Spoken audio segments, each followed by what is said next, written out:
Ladies and gentlemen, good day, and welcome to the Paradeep Phosphates Q4FY23 conference call hosted by ICICI Securities Limited.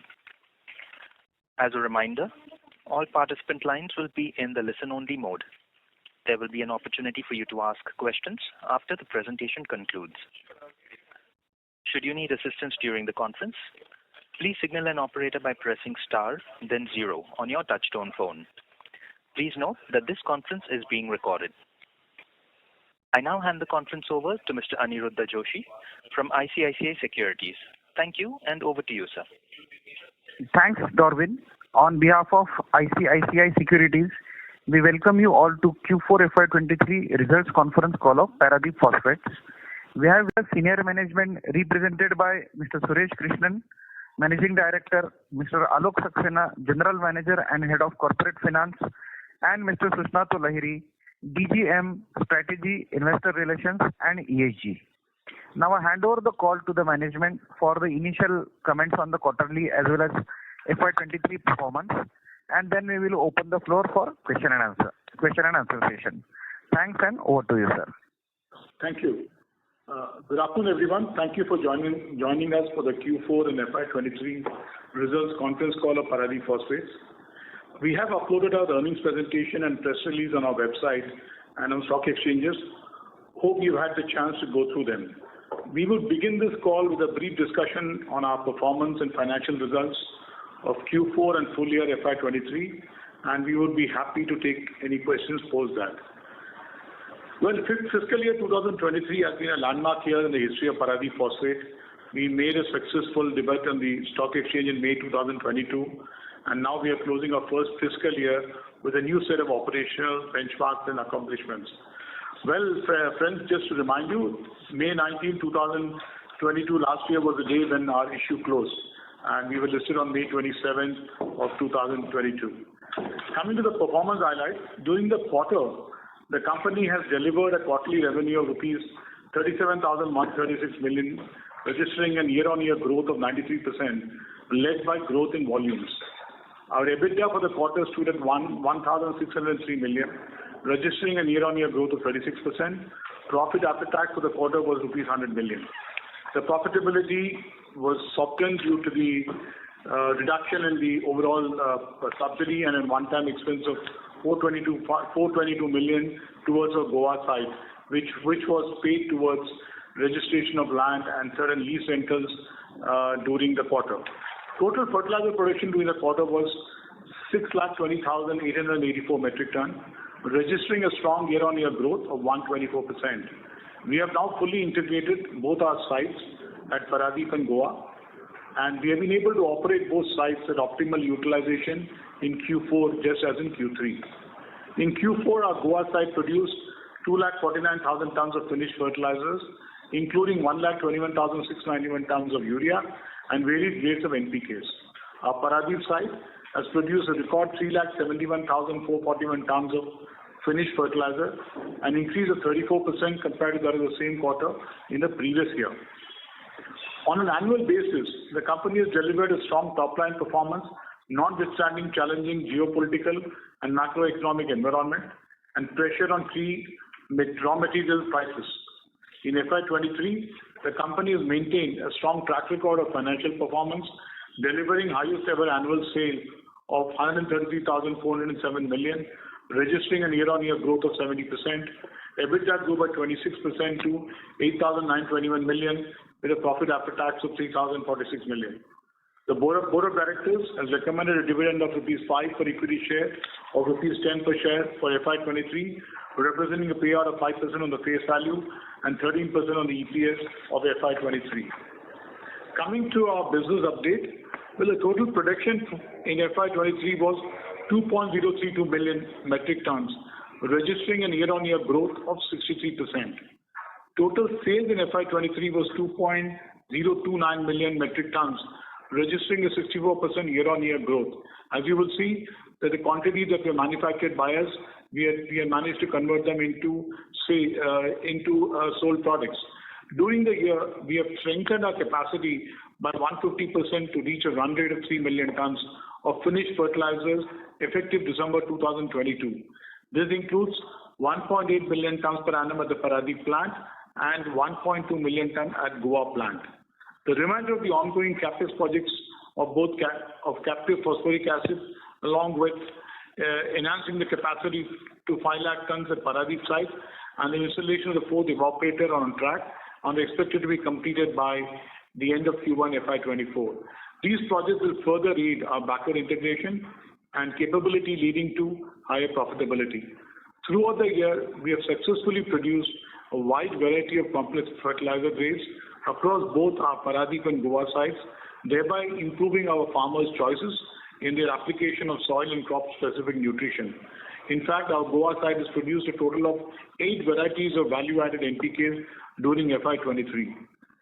Well, during the year, we also embarked upon a sustainability journey by publishing our maiden sustainability report, Map to Global Framework, and we encourage you to read the report to gain a deeper understanding of our progress and commitment towards promoting sustainable solutions. Looking forward into FY24, we remain focused on our growth, our 1 million ton incremental capacity totaling to 3 million tons, our innovation-led superior manufacturing capabilities, our strong supply side linkages, and a pan-India market reach across 15 plus states in India. We are optimistic and we look forward to a transformative next year. Thank you very much. And now I will like to open the floor for Q&A. Thank you very much. We will now begin the question and answer session. Anyone who wishes to ask a question may press star and 1 on their touchtone telephones. If you wish to remove yourself from the question queue, you may press star and 2. Participants are requested to use handsets while asking a question. Ladies and gentlemen, we will wait for a moment while the question queue assembles.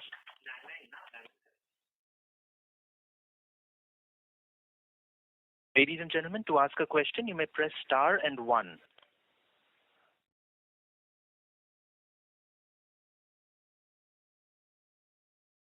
The first question is from the line of Aditya Sen from Robo Capital. Please go ahead. Yeah, hi. So I'm quite new to this industry. I would like to understand the seasonality impact of the diammonium phosphate and also SSP, if you can give that. Well, Aditya, as far as the Indian farm sector is concerned, we primarily have 2 seasons, and which is basically the Kharif and Rabi season. Kharif season is the crop that commences during the summertime and which gets over by technically in the month of August. And the winter season commences in the month of October and goes on till well into the January, February of the next year. But when it comes to seasonality of DAP that you're asking, DAP is a crop which is very, very strong when it comes to a Rabi time, which is in northern India. And in northern and central India, we see a large uptake of DAP during this phase. As far as the Kharif is concerned, DAP certainly gets consumed in central part of India and also in the western parts of the country, including Maharashtra and Karnataka. So this is the main trend as far as DAP is concerned. As far as SSP is concerned, is again a product which is very pea specific, and it has a market which is reasonably round the clock, but around the year. But you will obviously see those 5-6 months of consumption period which is there in the main fertilizer, where you would see an uptake on the farmer side.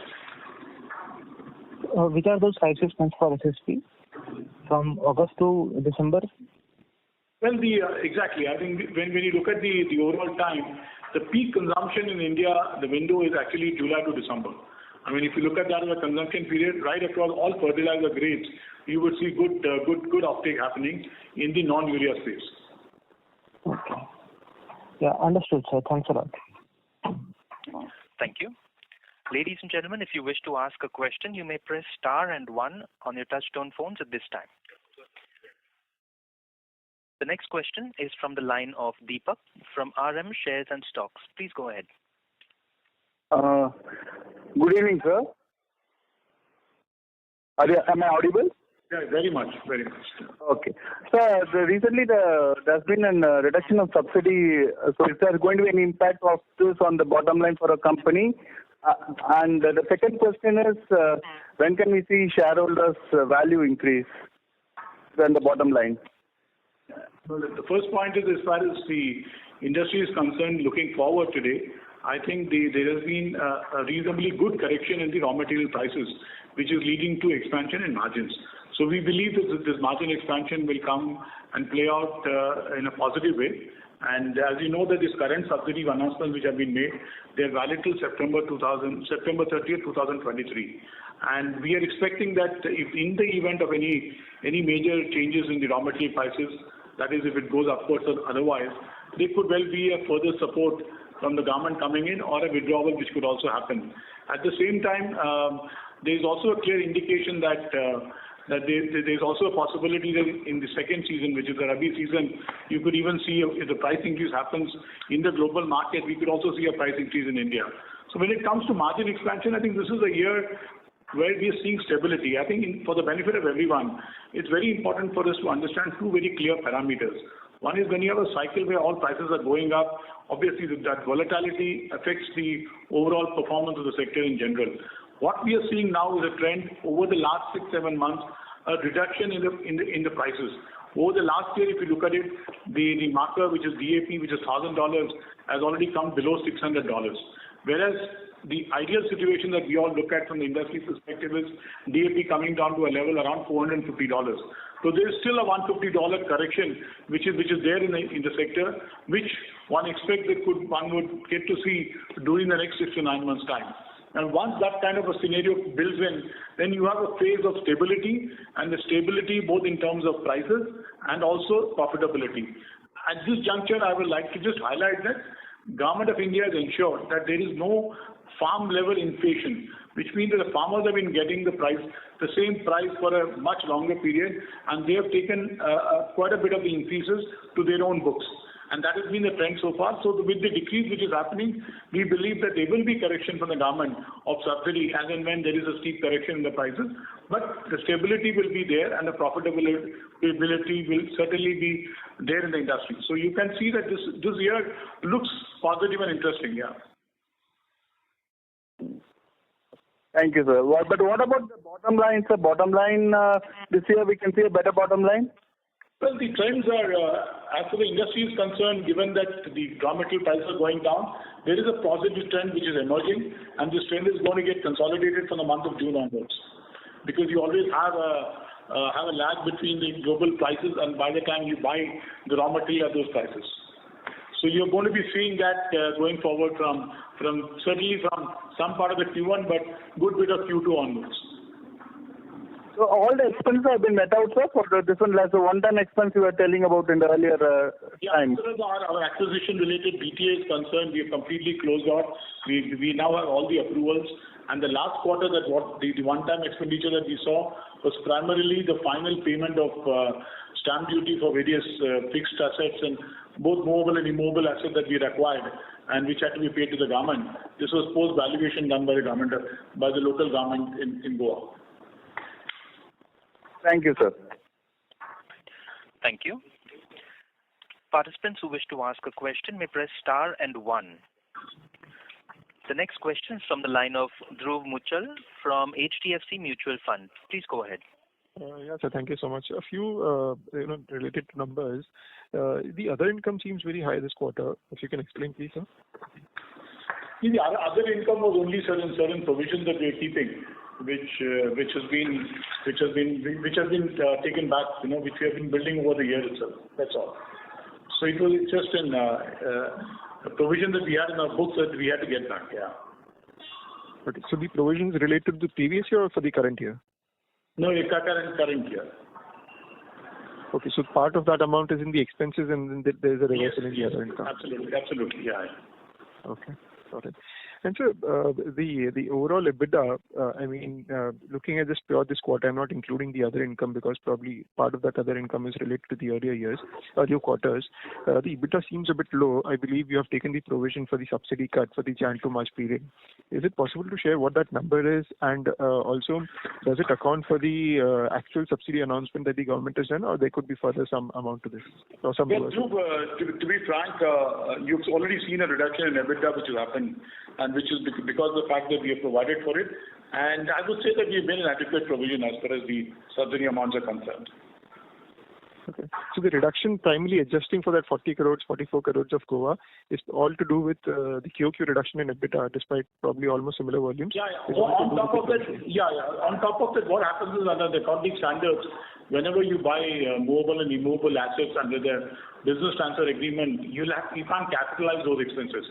Normally, when you create an asset as an ongoing project, you can capitalize, but through a BTA under the accounting standard, you have to write it off. So we had during this year, we had to do provisioning of over 80 odd crores. 50 odd crores in the case of 59 crores is the exact amount when it comes to the stamp duties and other related payments. Sure, sir. So the other thing is, you've given this adjusted EBITDA of about 3,300 crores, 3,300 rupees per ton.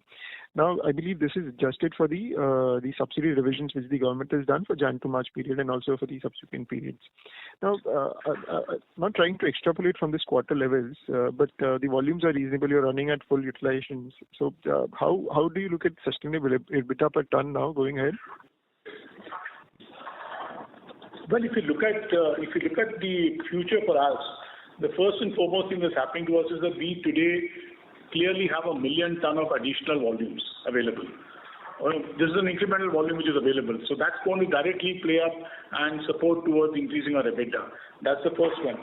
The second important thing for us is the value-added NPKs beyond DAP that is going to be made by us, and this is also going to happen in our Goa site. In fact, the Goa project, the Goa site for us today, from a traditional perspective, what they used to produce and what we're going to be producing right now, the product schemes are very good. We have number of and the potash is back, which is the other major thing that we're getting to see that this year. Last year we could not make a lot of potash-based grades, so that is also back. That is going to make a difference. And the biggest thing is that our fixed costs are not increasing. So given that we are going to be ramping up our capacities to the fullest extent, there is going to be more than a 33% per ton reduction in the fixed cost.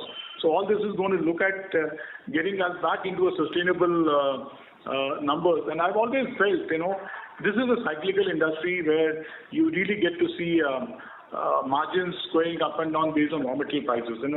That's true for anything. But a good guidance here is about, I maintain at 5,000 rupees as far as a weighted average for the portfolio that we have. You could certainly have certain products which are much higher than that, but this is the kind of weighted average that you have. This year has been an aberration today because the way some of the changes have taken place by the government. Sure. And the phosphoric acid plant probably is commissioning, you mentioned in 1Q FY24. Yes. Yeah. And then you expect the filter. And so any update on the sulfuric acid plant? I believe we were looking for sulfuric. But Dhruv is like this. We have a 1.3 million ton sulfuric capacity already. We are ramping that up by adding another capacity for 0.45 million tons. And this 0.45 million tons is like an incremental support to the new phosphoric acid plant that we are commissioning. So this phosphoric acid plant will get commissioned now, and some of the engineering and the key equipment have already been ordered, and this is financially closed out. And in the financial year 2000, we will not be commissioned by the year FY24. It will be done in the year after that, FY25. Yeah. Okay.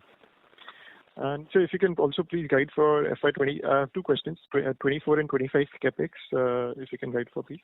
Well, as far as 24-25 capex is concerned, it's purely the completion of the phosphoric acid plant and the converter, which is only about 150 crores of expenditure, which is pending, and which is already tied up. The loans are tied up for this, and the only other expenditure that we're doing, and we're quite excited about this, is finally the completion of energy improvement project in Goa, where the overall expenditure is around 73 crores, and there is a balance of about 50 odd crores is going to get spent during this year.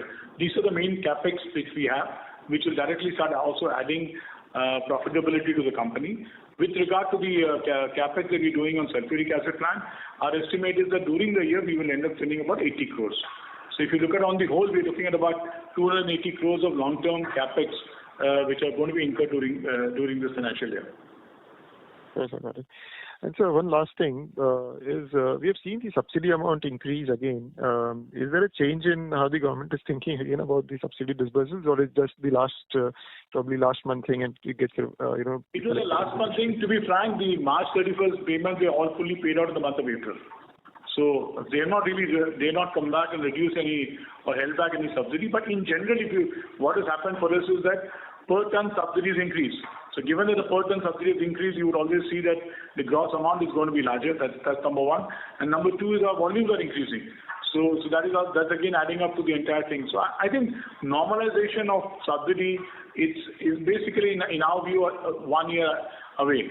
I think we will see that Government of India would not like the prices to go down any further, if at all any. I think I would think that the prices could only go up, and the subsidy elements will come down.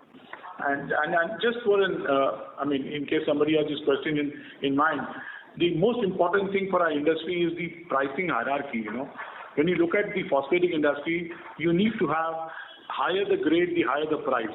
Unfortunately, the way the prices have panned out over the last couple of years, we are seeing a trend wherein the DAP prices are lower, which is at 1350 a bag, whereas you've got phosphatic prices, other NPKs are certainly higher than what this is, and potash being the highest. And this has to be reversed.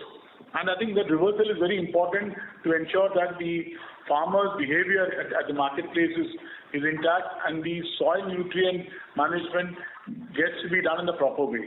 So we are expecting that during the course of this year, this correction should happen. And that is finally going to aid us in terms of the industry doing much, much better.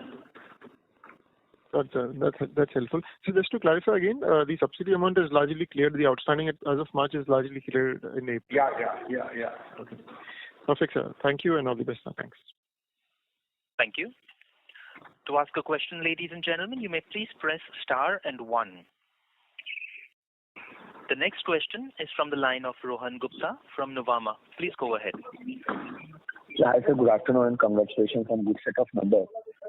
Sir, one first clarification that though the government has reduced the subsidy effective from 1st of January to March, sir, what is the effective DAP subsidy now? If you can just give that number. The DAP subsidy is close to about 33,000 per metric ton. And it was 42,000 rupees per ton earlier, sir? Yeah, it was previously about 48,000. Which they have reduced one time for the Rabi season to 40,000, and for the coming period, which is the April onward, they reduced it to 32,000, 641. So right now it's at 38,000. Then we'll further go down from next month. I mean, already from April, it's 32,000. From 40,000 will go down to 32,000, 641. Yeah. So, sir, the provisioning amount which you have made, can you quantify that how much provision we have made? I think, let's be very clear. I think in our view, the provisioning has been adequate. We did this even before the circular issued by the Government of India. So we've taken care of a good part of this. Okay. Sir, what is the DAP prices for us in the market right now? Market price is pretty uniform right across the country at 1350 per bag. Okay. Which is about 27,000 rupees per metric ton. Got it, sir. Sir, the subsidy 32,000, you see that have adequately taken all the cost reduction, or there you see that the ammonia prices are still falling and maybe sulfur prices may see further fall and phosphate are still weakening. Do you see that there is a room for reduction in DAP prices in the market, or the benefit with any further fall in raw material prices will be kept by the company? Rohan, my take is like this as far as the subsidy is concerned. If you look at a normal period pre-COVID, yes, which is pre-COVID, and by in the year 2019, April 1, the subsidy per ton of DAP was 10,000 rupees. The 10,000 rupees per ton subsidy has gone to 48,000 rupees. Our view is that at some point of time in the near future, maybe in the next couple of years, we have to come down to those levels. And at that point of time, the price of DAP in the market has gone up to 38,000. So I think this reversal between of prices increasing and subsidy coming down is a mechanism that has to be efficiently managed to ensure that the farmers are not put to pain, the food security challenges are not aggravated, and this will happen. It's a matter of time. So that is when you can say that everything is in good shape. And at that point of time, we were seeing DAP prices just getting closer to about $400 a metric ton. We are coming somewhere there. So now the question is that how this whole thing will get moderated is something time will only say. But that's the kind of conceptual idea that you all can keep. That That's great, sir. Sir, if you look at back to history, almost 3 to 4 years back, the fertilizer margin for the industry used to be roughly 2,500 to 3,500 rupees per ton. Definitely in last 2 years, a lot of topsy-turvy things has happened in the sector with the prices going up to almost 60,000-70,000 rupees realization. So sure, it's coming down. Do you see that once if the subsidies or the DAP prices normalizes to the previous year level, maybe 35,000 rupees realization, at that level also the 5,000 rupees per ton margins are going to sustain? Because if that is so, then on 5,000 rupees per ton margin on even 35,000 rupees realization, we are talking about almost 14 to 15% in terms of margin percentage, and maybe ROC profile will be much higher, above 30%. So will the government allow companies in the longer term sustainable margins of 30 or 5,000 rupees per ton? Rohan, very good question, and I will just clarify this to you. When 3-4 years back, when the subsidy was about 10,000, as I said, we had reached a price of about 1,900 rupees a bag. And even if you want to be a little conservative and say that it was about 1,600 rupees a bag, it was about 32,000. 32,000 plus 10,000, the total realization was 42,000. What the government is very clearly signaling today is that they want the industry to get 12% margin on a PBT basis. This is the guidance that government itself is giving. So which means that as things stabilize going forward, that kind of margin will be there. If a 12% margin on a PBT basis is to be there, you will certainly get to see a 5,000 rupee EBITDA margin for sure. So this is the guidance which even our government in the press conference a few days back very clearly indicated. That they are looking at a 12% pre-tax return for the phosphatic industry under the NBS scheme. So you are saying, sir, even if you take a realization of 40,000 rupees, they are allowing the industry to make 12%. That is roughly 4,800 rupees per ton PBT margin. Yes, that is what they believe we should finally be at. That is what in a normal situation of marketplace, they expect the industry. They believe that is a reasonable profit. The government is very clear that only if you are able to make beyond that, they will consider this an unreasonable profit for them to tinker with the subsidy system. So the industry has a lot of numbers which it can come by, but it's a question of the global market stabilizing. And I think if anyone is taking a long-term view, I'm sure you will get to see it pretty soon. So, sir, if I add back to it interest and depreciation on a PBT margin of 12%, it means that industry very well can make 16 to 17% margin, or probably per ton at a 40,000 rupees realization. We are talking about almost 6,000 rupees per ton plus margin sustaining. That's what even government is allowing. Is that understanding right? Absolutely. Government is very clearly saying that on the total price, you should be able to make 12% return on a PBT basis. You're absolutely right. So this could mean that your EBITDA margins could be 5,000, even could be better than that. So 12% return or 12% PBT on margin? revenue. 12% return on revenue. 12% return on revenue on a PBT basis is what government considers as reasonable. So that means a 12% return on revenue. That that at least gives us almost 18 to 20% plus ROC, and for the efficient player like that, phosphate and all, probably. Yeah, that potential is there, Rohan, for sure, and that you will get to see when you get into a more normal situation. Where this particular margin will not be earned from Government of India, you will earn it from the marketplace, which means the subsidy per ton has come down, the market price for DAP and the pricing hierarchy for various phosphatic fertilizer, non-urea fertilizer gets corrected. Because government intent is very clear. The 2010 NBS policy, which was supposed to encourage investment in this sector, growth in this sector, stands there. But last 2-3 years have been, you had a pandemic, you had a Ukraine war, you had a crisis in Europe in terms of various prices. So it is very difficult to kind of moderate what it is. But now we are coming to a point where a lot of it is behind us and the prices are getting into some more normal levels. And I would think that if you look at a 2-year scenario, between this year and next financial year, you'll start getting to see these numbers. That's fantastic, sir, and I think that will definitely change the profile of the Indian fertilizer industry completely, and will also lead to significant re-rating. Because they're looking at investments, Rohan, coming into the industry, and industry will have to make this kind of money to be able to reinvest. Got it, sir. So second question is on our capex, and you mentioned roughly 280 crore to be spent in phosphate and sulfuric acid for the current year. I just want to understand a capex plan over next 2 to 3 years, slightly in the medium term. Which are the areas we are going to spend the money? Can there be any inorganic growth or any unit acquisition potentially there? Or you are going to invest in increasing capacity in DAP and PK? It is 2 to 3 years guideline. Rohan, is like this. I think the day we are able to complete this current phase of growth, which is not only the completion of the project and finally getting our market share of 30 lakh tons of fertilizer, we will be ready for the next phase of growth. So I'm very clear that there is nothing further which is planned between 23-24, and 24-25 again will be a year. And I've been consistently saying this right through our phase of meeting investors during the IPO. So we are actually following that pattern well. We have consolidated with capacity right now. We're going to consolidate this year with actual sales and the profitability coming to us.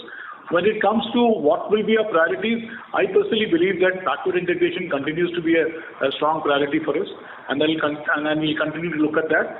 As far as the marketplace is concerned, for some time at least, for a medium term, if there is an opportunity, we will certainly look at getting more volumes in terms of trade for value-added products. That's one thing which is there, and we have been open about expanding our portfolio beyond the bulk. So that is where the opportunities will be seen. So just last question, and I will come back into you. What is the current phosphate prices we are contracting? The last quarter was 1,050. This quarter is hovering between $970 to $980 per metric ton. This quarter means April to June. April onwards, yeah. Okay. Fine, sir. Thank you so much. Thank you. Participants, to ask a question, you may please press star and 1. The next question is from the line of Shikha Mehta from Equitree Capital. Please go ahead. Hello, sir. I just have a few questions. So could you help me understand how the reduction in raw material pricing and the reduction in subsidy will help our working capital, or how our working capital will look like, basically? Well, any reduction in the raw material prices will certainly mean that your overall cost of production comes down. So to that extent, our working capital comes down quite seriously. If you look at it today, when you have a product which is closer to about 60,000 rupees a metric ton, and every 10,000 rupees per metric ton reduction that comes in directly adds to the reduction in working capital, and we do about 2.6 million tons. So when you look at a 2.6 million tons at 10,000, you're looking at a 2,600 crore reduction that could happen. So every thousand, the way to look at it is that every 1,000 rupee reduction in the overall raw material cost for us will add to 260 crores of reduction in working capital. Understood. Got it.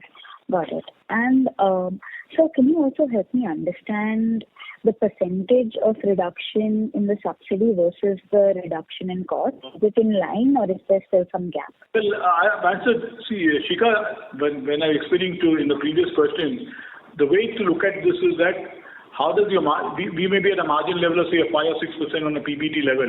The PBT level margins could go up to 12%.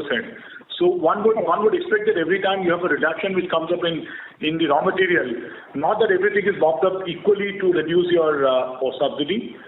Some part is mopped up and some is left behind for us to get a better margin, because government itself is guiding that we should go up to 10 to 12% profitability, which the industry has not been there. So that's the way to look at it, and this could come even by a further price increase, because let us be very clear that DAP prices are very attractive today, and nobody wants it to be at that particular level. And globally, if you look at it, farmers across the world are still paying cash down at $500 to $550 for DAP, whereas in India we are still only paying about $350. So there is a good scope for us to kind of increase that also, if need be, in the coming months.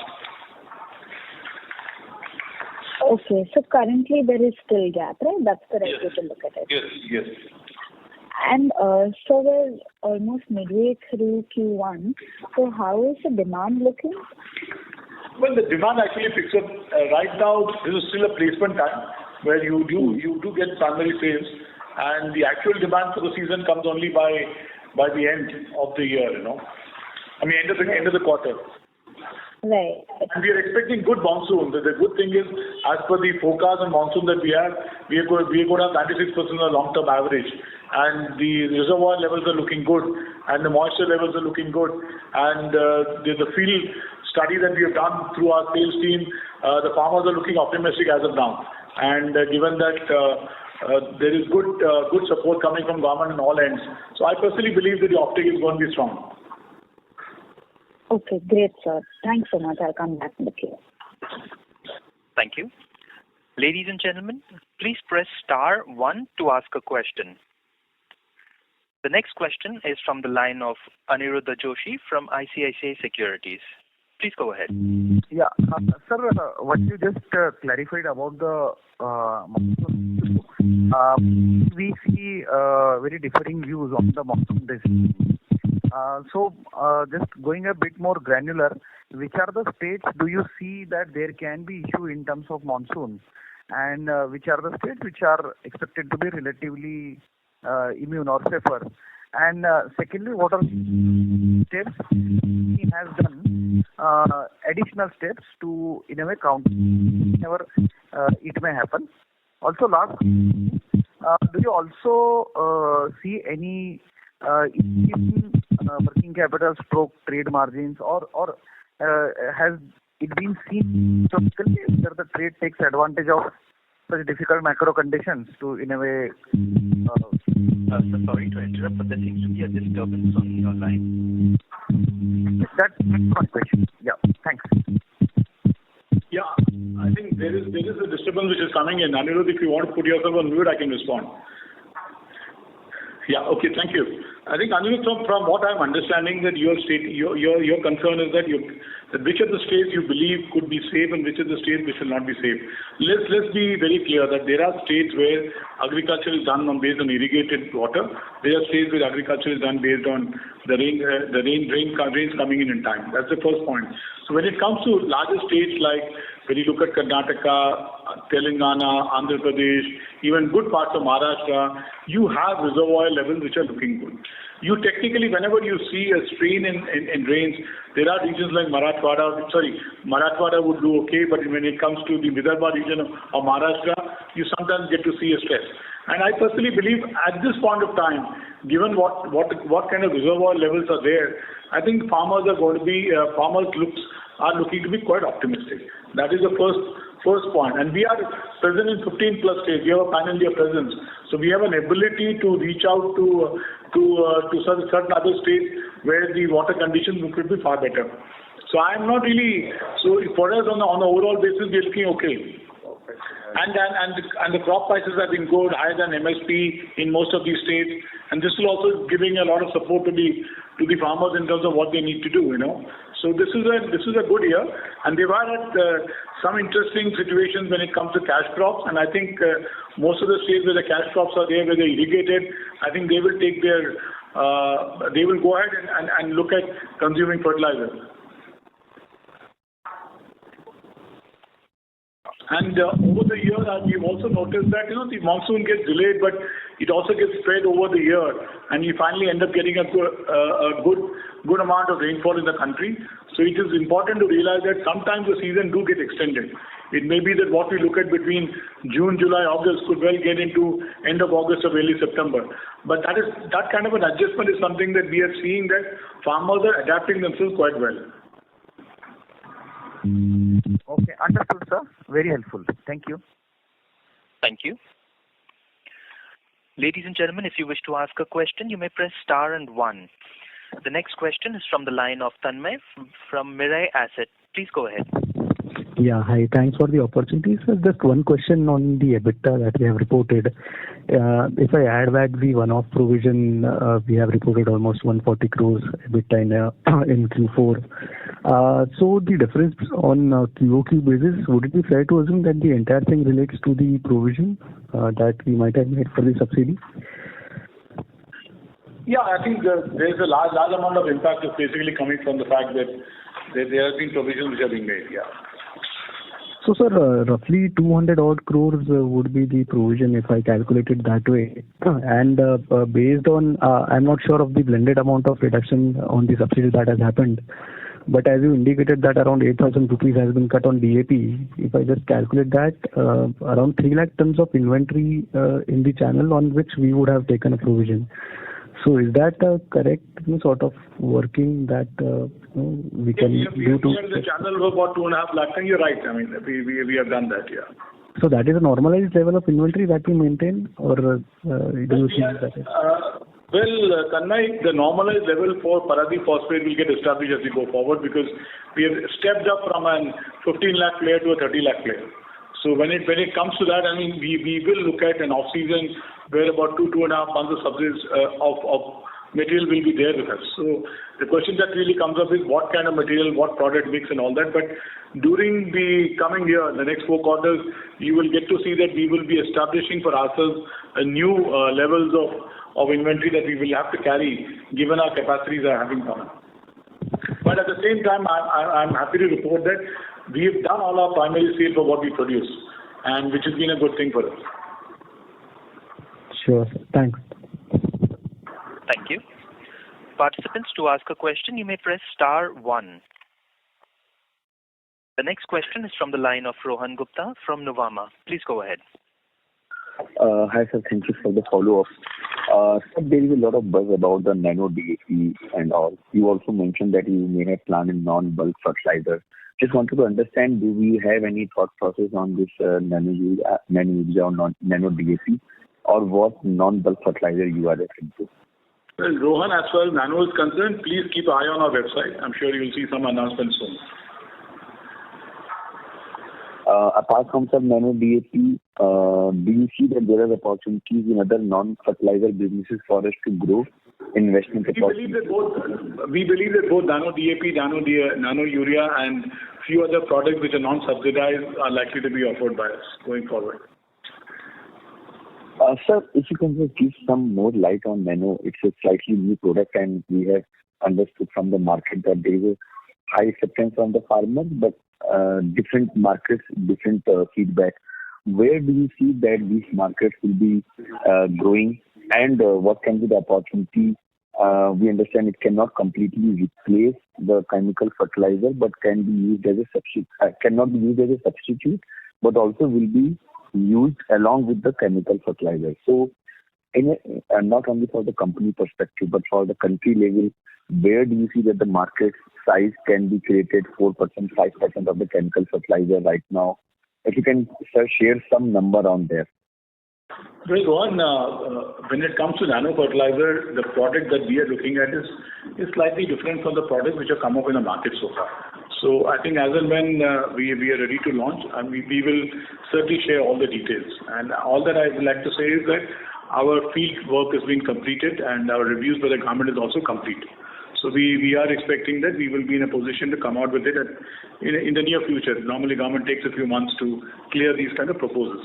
But the basic thing that we as a company are focused, I mean, we believe very seriously that soil is something which is very, very important and central to our entire strategy.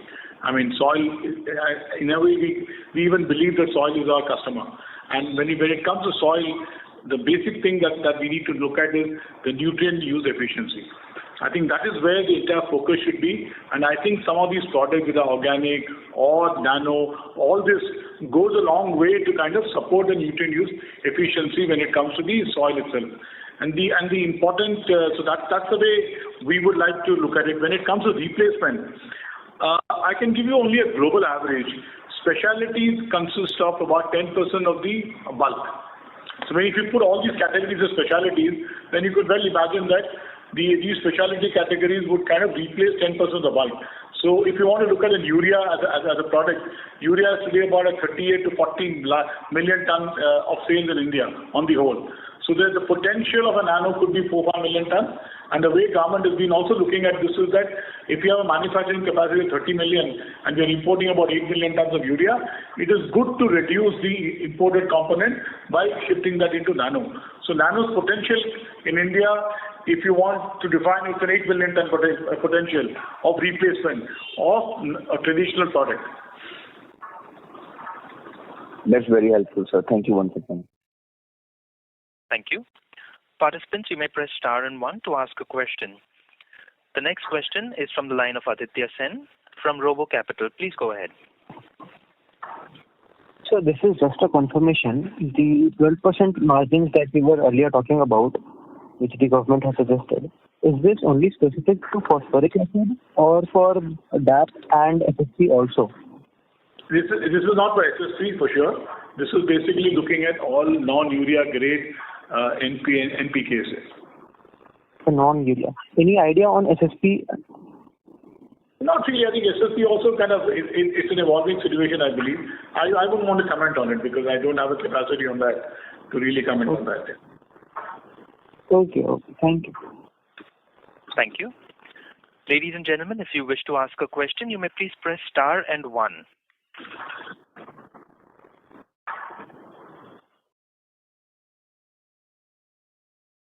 As there are no further questions, I would now like to hand the conference over to the management for closing comments. Over to you, sir. Thank you everyone for participating in the earnings conference call.